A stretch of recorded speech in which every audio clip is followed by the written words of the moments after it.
Just a quick video to show how to fit the operator presence lever spring, this little guy just here, against the trigger in the 3 Series Husqvarna chainsaws. This applies to the 362, the 365, the 371, the 372 XP.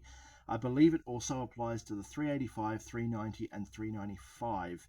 The 394 on the other hand uses a different spring, but it's a similar arrangement. Now, a lot of people have spent hours trying to figure out how this spring sits against the trigger, as it's not immediately obvious and it's very frustrating. I also spent several hours myself trying to figure it out. I couldn't find any photos on the internet. The service manual is just too vague, and while there are a few videos showing how to install the spring and how to wiggle it into position, none of them actually show close-up shots of where the spring actually sits against the trigger. Once you've got it figured out, it's actually really obvious and simple, and you'll wonder what took you so long to work out. I know I felt pretty dumb the first time I figured it out. In this video, I'll show you where it goes outside of the saw, as it's just too difficult to show it with the trigger installed. So on the left-hand side of the trigger, you'll see this little raised section here on the end. On yours, that section might be a little bit higher.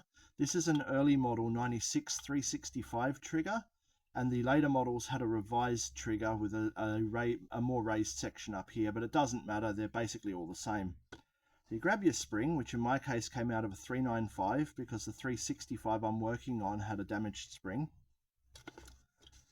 The end of the spring here with the hook simply sits on the left-hand ledge, just like that, and slides along that end of the ledge against that stopper there.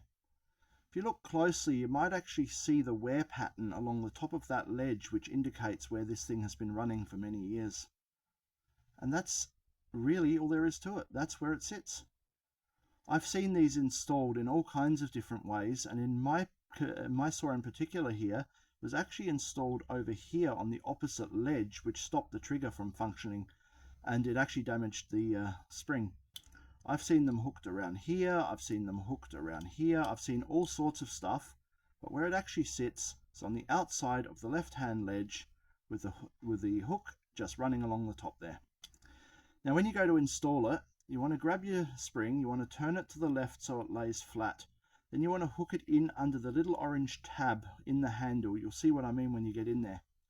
You want to run it along the outside of the left-hand ledge, and when you get up towards the end, hook the little hook over the top of the ledge and pull it back along the ledge.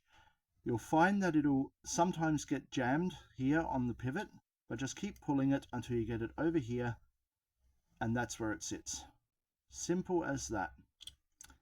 Once you've got that installed, you grab your other end here with this U shape and you install it into your presence lever. This end is a lot more obvious. It just sits around that little section there, and the flat bit goes up into the handle. The lever then gets finangled into position on an angle. I'm not going to show you that today. That's actually been the subject of many videos, so I'll leave that up to someone else. But I just wanted to show you how it sits against the trigger, as I couldn't find any information on the internet anywhere. So I really hope that's helped you out, and I really hope that saves you hours of frustration like myself and so many others have experienced.